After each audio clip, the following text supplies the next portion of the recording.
नमस्कार दोस्तों, मेरा नाम है डॉक्टर मनन गुप्ता। मैं हूं एक IVF specialist, laparoscopic surgeon, obstetrician और गायनेकोलॉजिस्ट। आज हम बात करेंगे एक बहुत ही महत्वपूर्ण टॉपिक के बारे में, जो कि अक्सर पेशेंट्स हमसे पूछते हैं कि can they have sex during pregnancy और नॉट।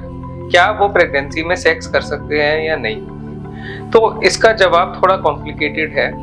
तो सेक्स रिलेटिवली सेफ होता है प्रेगनेंसी में।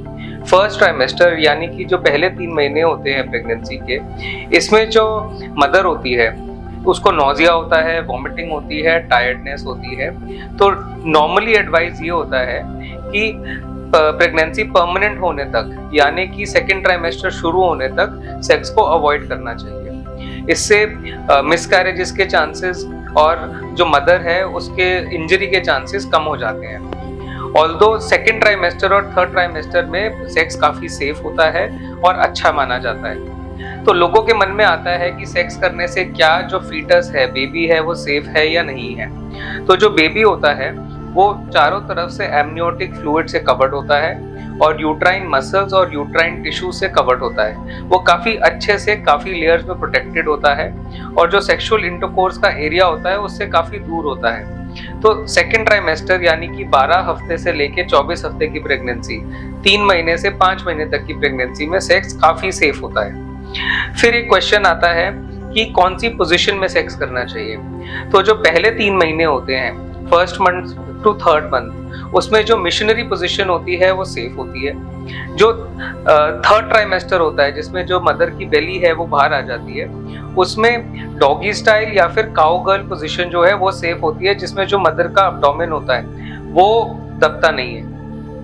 जो मिशनरी पोजीशन होती है सेकेंड ट्राइमेस्टर में वो रेकमेंडेड नहीं होती है, क्योंकि सीधा लेटने से मदर का जो यूट्रस होता है, यूट्रस से जो बड़ी आर्टरीज होती हैं बॉडी की, उन पे दबाव पड़ता है और इससे बीपी फॉल होने का रिस्क रहता है, जिसको कहते हैं सुपाइन हाइपोटेंशन। अब एक सवाल आता है, किन लोगों को सेक्सुअल इंटरकोर्स प्रेगनेंसी में नहीं करना चाहिए। तो जो ऐसे लोग होते हैं जिनके मल्टीपल लॉसेस हैं, मल्टीपल मिसकैरेजेस हैं, शादी को बहुत समय हो गया और बच्चा नहीं ठहरा है, या फिर उनकी हिस्ट्री है कि समय से पहले डिलीवरी हो चुकी है, जिसको कहते हैं प्रीटर्म बर्थ, या फिर प्लेसेंटा प्रेविया है यानी कि जो अवलनाल है बच्चे की वो नीचे की तरफ आ रही है, जिसकी वजह से ब्लीडिंग हो सकती है, या फिर ट्विन प्रेगनेंसी है, 2 बच्चे हैं, उनमें सेक्सुअल इंटरकोर्स रेकमेंडेड नहीं है। जब थर्ड ट्राइमेस्टर होता है यानी कि 36 से लेके 40 वीक्स, जो 8वां और 9वां महीना होता है, अगर सब कुछ नॉर्मल है और लो रिस्क है तो सेक्सुअल इंटरकोर्स रेकमेंडेड है। इससे क्या होता है, बॉडी में जो लव हार्मोन होता है मदर की, जिसको ऑक्सीटोसिन बोलते हैं, वो रिलीज होता है। उसके रिलीज होने से सर्विक्स, जो कि बच्चेदानी का मुंह होता है, वो सॉफ्ट हो जाता है और नॉर्मल डिलीवरी के चांसेस बढ़ जाते हैं। अब जो सेक्सुअल इंटरकोर्स है उससे हस्बैंड और वाइफ की इंटीमेसी भी बढ़ जाती है, इमोशनल कनेक्शन भी बढ़ जाता है और ओवरऑल हेल्थ और वेलबींग मदर की बेटर हो जाती है और बच्चे के आउटकम में भी सुधार देखा गया है। अब एक क्वेश्चन आता है कि क्या सेक्सुअल इंटरकोर्स करना डिलीवरी के बाद नॉर्मल है।